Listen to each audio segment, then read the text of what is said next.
하나님의 말씀 열왕기상 2장 36절로 46절 한 절씩 교독합니다. 왕이 보내어 시므이를 불러서 이르되 너는 예루살렘에서 너를 위하여 집을 짓고 거기서 살고 어디든지 나가지 말라. 너는 분명히 알라. 내가 나가서 기드론 시내를 건너는 날에는 정령 죽임을 당하리니 내 피가 내 머리로 돌아가리라. 시므이가 왕께 대답하되 이 말씀이 좋사오니 내 주 왕의 말씀대로 종이 그리하겠나이다 하고 이에 날이 오래도록 예루살렘에 머무니라. 3년 후에 시므이의 두 종이 가드왕 마아가의 아들 아기스에게로 도망하여 간지라. 혹이 시므이에게 고하여 가로되 당신의 종이 가드에 있나이다. 시므이가 그 종을 찾으려고 일어나 그 나귀의 안장을 지우고 가드로 가서 아기스에게 나아가 그 종을 가드에서 데려왔더니 시므이가 예루살렘에서부터 가드에 갔다가 돌아온 일을 혹이 솔로몬에게 고한지라. 왕이 사람을 보내어 시므이를 불러서 이르되 내가 너로 여호와를 가리켜 맹세하게 하고 경계하여 이르기를 너는 분명히 알라. 네가 밖으로 나가서 어디든지 가는 날에는 죽임을 당하지 아니하리라 하지 아니하였느냐.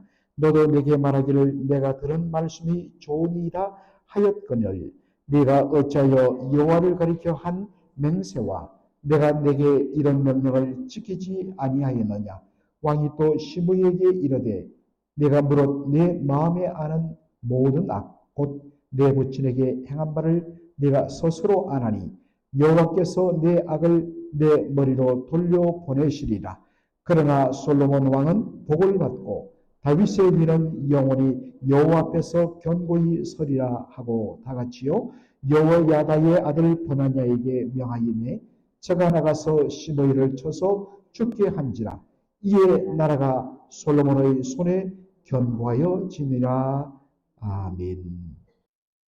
오늘 저는 열왕기상 2장 36절로 46절 이 열왕기상 2장이 굉장히 긴데 이 본문 마지막 부분을 가지고 널 깨어 주의하지 아니하면 이란 제목으로 말씀을 나누고자 합니다. 어제 본문에서 우리는 솔로몬 왕이 대제사장 아비아달과 요압 장군을 처리하는 것을 살펴보았습니다.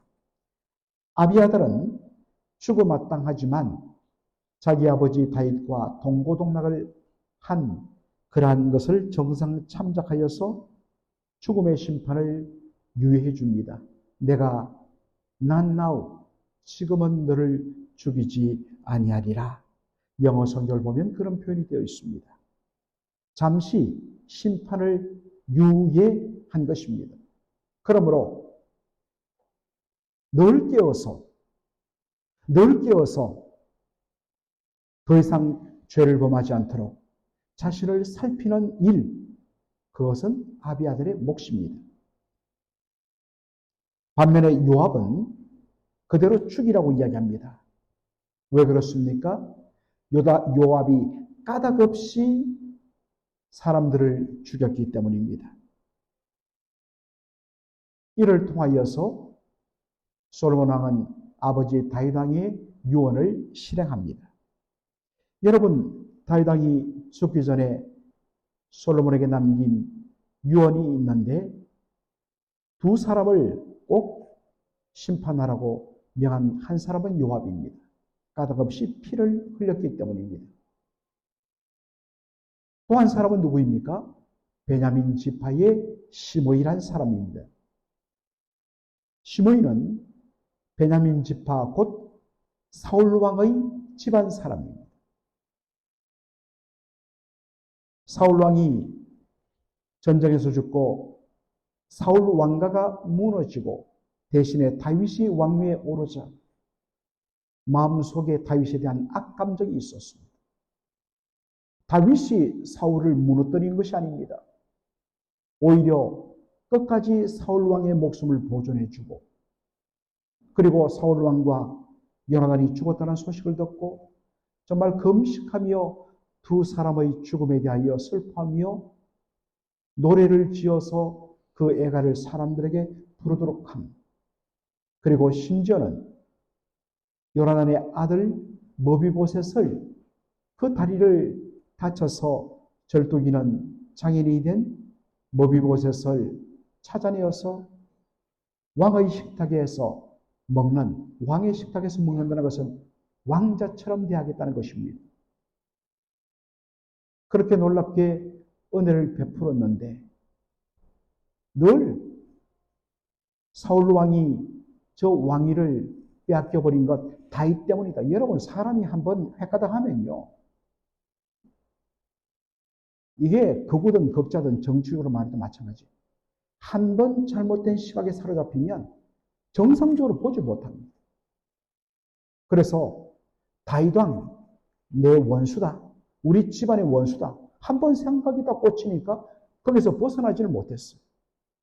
그래서 압살롬이 반역을 일으켜서 다윗 왕이 아들에 의해서 반역 때문에 쫓겨나갔고 정말 도망치는 그 비참한 모습을 보고서 비웃으며 조롱하며 하나님께 저주를 받으라고 그렇게 돌을 던지며 조롱했던 사람이 시므이였습니다.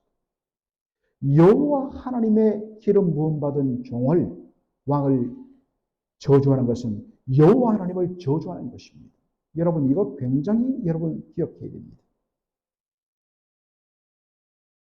그런데 압살롬이 죽고 반역이 진압되자 이것을 바라보고 덜컥 겁이 난 시므이가 제일 먼저 요단강을 건너 동쪽으로 건너와서 다윗 왕 앞에 나옵니다. 그리고 머리를 조아립니다. 그런데 시므이는 그 시므이가 한 말을 보면 단 한마디도 진정어린 회개의 말을 하지 않았습니다. 죽을 죄를 지었습니다. 용서하여 주옵소서, 이런 표현을 쓰지 않았습니다. 여러분, 사무엘하 19장을 보면 뭐라고 이야기합니까? 왕이여, 지난 일을 기억하지 마옵시고 제가 한 일을 마음에 두지 마옵소서. 이건 회개가 아니지요.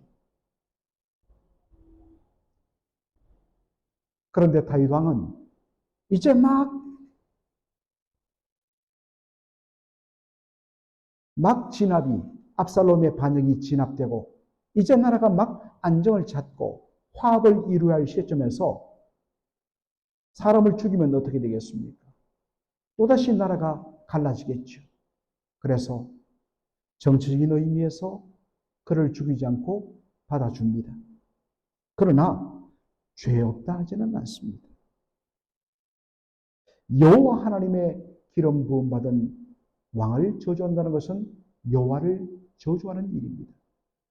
잠시 심판을 행하지는 않았지만 그 죄는 없어지지 않습니다. 그래서 말합니다. 죽기 전에 유언을 내리기를 시므이를 반드시 심판하라. 그렇되 지혜롭게 심판을 하고 이야기합니다. 즉 분명한 명분과 근거를 가지고 심판하라는 것입니다. 여러분, 이게 굉장히 중요합니다. 명분 없이 하면 그것이 아무리 좋은 의도라도요, 결국에 그것은 오래가지 못합니다. 그래서 우리가 모든 일을 할 때 여러분 정말 지혜롭게, 그리고 하나님이 주신 분명한 지혜 가운데 명분과 정당성을 가지고 여러분이 해야 돼요. 솔로몬이 왕위에 오른 후에 시므이를 부릅니다. 그리고 말합니다. 너는 예루살렘에서 집을 짓고 여기에 거하라. 네가 여기에 살면 아무 문제 없지만 만일 네가 이 예루살렘을 벗어나면 너는 반드시 죽으리라. 솔로몬 왕이 자신을 불렀을 때에 자기를 죽일 줄 알고 두려움에 떨었는데 어라? 예루살렘에 네가 가진 돈으로 땅을 사고 거기에다가 집을 짓고 살면 아무 문제 없다? 세상에 이것만큼 편한 그러한 요구가 어디 있습니까? 그렇지. 이 예루살렘, 수도인 예루살렘에서 집을 짓고 이 넓은 성 안에만 내가 거한다면 아무 문제 없다. 너무나 좋았습니다. 그리고 그대로 지켰습니다.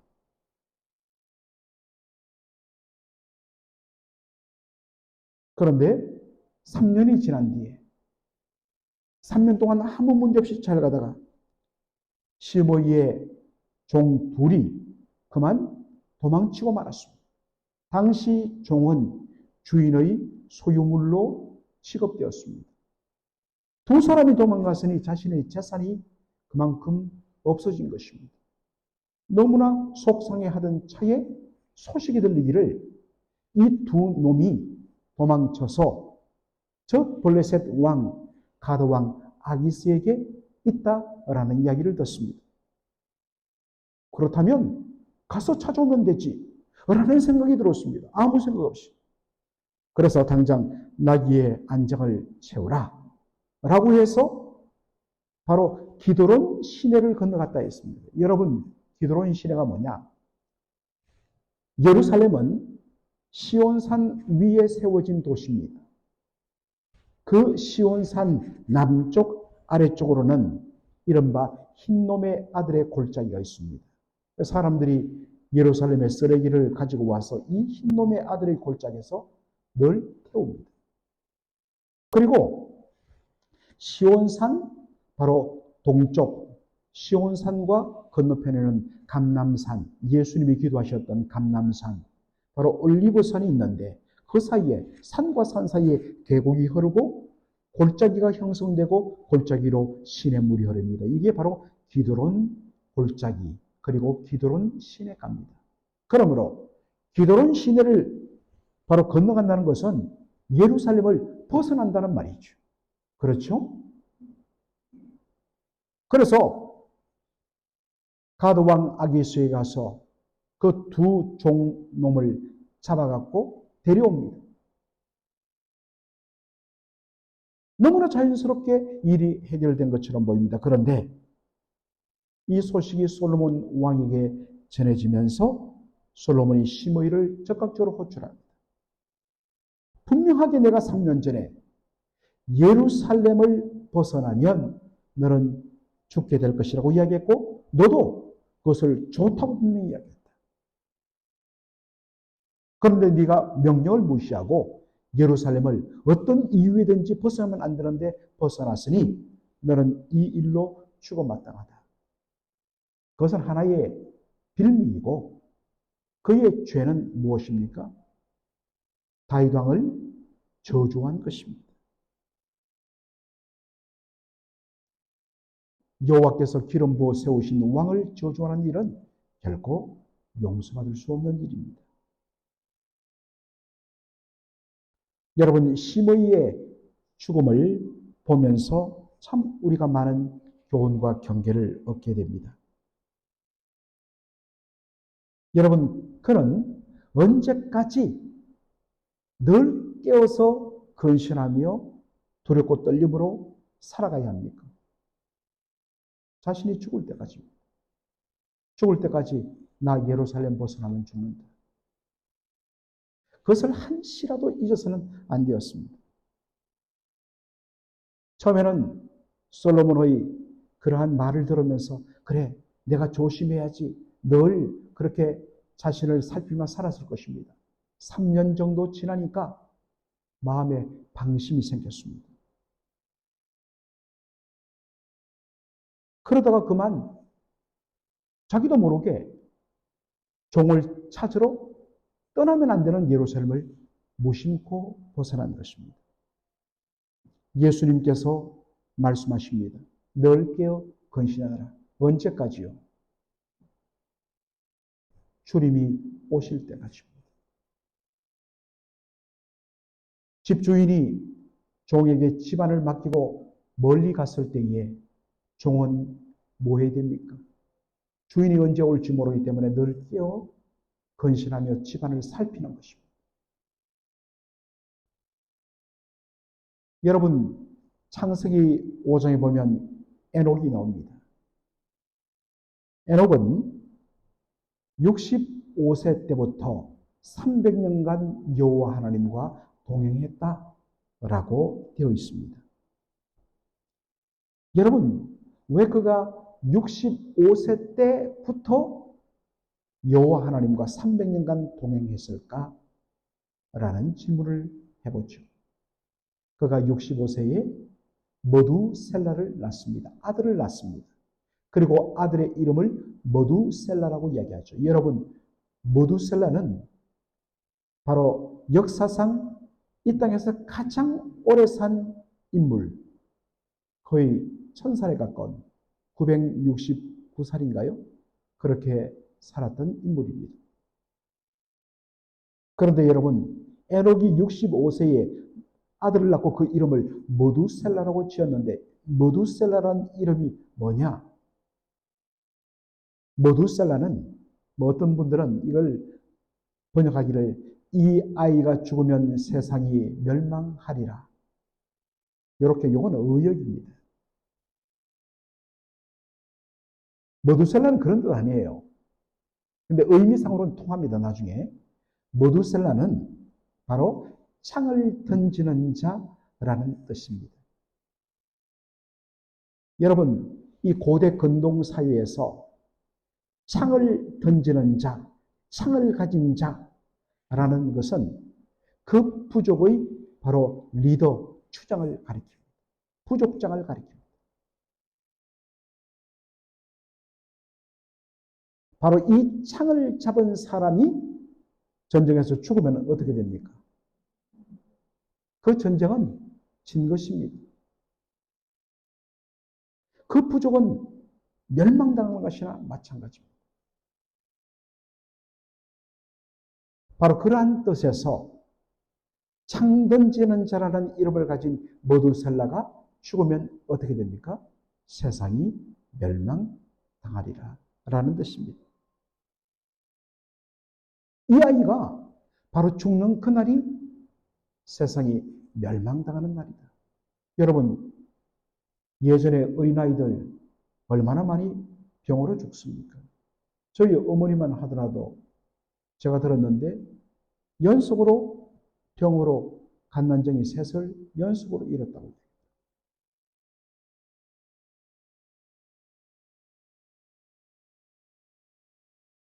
머두셀라를 낳고 이 아이가 죽으면 세상이 멸망당하리라, 종말이 오리라. 그러니 어떻습니까? 한시라도 깨어서 경건하게 살 수밖에 없습니다. 그래서 뭡니까? 하나님과 함께 동행하는 삶을 살게 된 것입니다.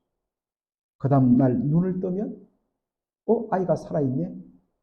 오늘 하루 삶이 연장됐구나. 그리고 그 하루를 하나님과 동행한 것입니다. 그 하루가 더해져서 300년간 여호와와 동행하는 삶을 살게 된 것입니다. 믿음은 그렇습니다. 한꺼번에 막 은혜 확 받고 획 가득하고 살다가 그 다음에 무너지는 삶이 아니라 오늘이 나에게 하나님이 주신 마지막 날이라는 심정으로 오늘 지나면 나의 삶이 없고 하나님 앞에 서야 된다고 생각하면 어떻습니까? 말 함부로 할 수 없죠. 행동 하나하나 함부로 할 수 없죠. 주님이 물으실 때 정말 뭐라고 말할까? 너 왜 이랬느냐? 너 이렇게 미움을 품고 너 나 앞에 올 수 있느냐? 내 이 모습으로 하나님 앞에 갈 수 없다. 하루하루를 종말의 시간으로 삼아서 하나님과 동행하며 늘 깨어 살 수밖에 없는 것입니다. 마치 영혼을 살 것처럼 자신에게는 어떠한 종말이 없는 것처럼 그런 생각하니까 막 사는 거예요. 그러니까 부끄러운 삶이 되는 겁니다. 심판이 유예되었을 때에 정말 두렵고 떨림으로 깨어서 하루하루를 살아갈 때에 바로 그것이 생명이 되는 것입니다. 사랑하는 성도 여러분, 영적으로 방심하고 있지는 않는지 깨어서 살피십시오. 방심하는 순간, 허리띠를 풀고 회의해주는 순간 바로 적시로 무너짐이 있습니다. 늘 두렵고 떨림으로 하나님 앞에 자신을 살피는 삶이 요구됩니다. 시므이는 생명보다 돈을 사랑하는 자였습니다. 그 삶의 우선순위가 정말 생명이 아니라 소유에 있었습니다. 당시 기준으로 종은 주인의 재산에 불과했습니다. 도망간 종 두 사람은 바로 자신에게 있어서 어마어마한 재산의 손실이 되는 것은 분명합니다. 그러나 여러분, 사람이 천하를 얻고 자기 목숨을 잃으면 무슨 소용이 있습니까? 그렇지 않습니까? 제일 안타까운 사람, 정말 쓸 때 안 쓰고 먹을 거 안 먹고 그리고 베풀 때 안 베풀고 언제 쓰려고 그러는지 그렇게 지독하게 모았는데 다 모아놓고 혹가닥 세상을 떠나버리면 그것만큼 어리석은 죽음이 어디 있습니까? 혹시 여러분 그렇게 살고 있지는 않습니까? 뭘 위하여 여러분 그렇게 챙겨두고 계십니까? 자신의 목숨과 정말 생명 있는 가치 있는 일, 그게 더 소중하지 않습니까? 그런데 시므이는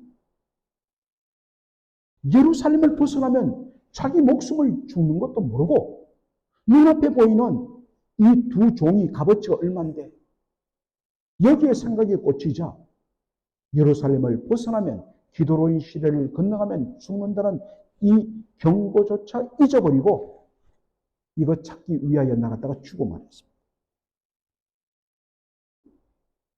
여러분, 예수님 말씀하셨죠. 너희가 천하를 얻고도 자기 목숨을 잃어버리면 얼마나 어리석은 일이냐. 사랑하는 성도 여러분, 두 가지 말씀입니다.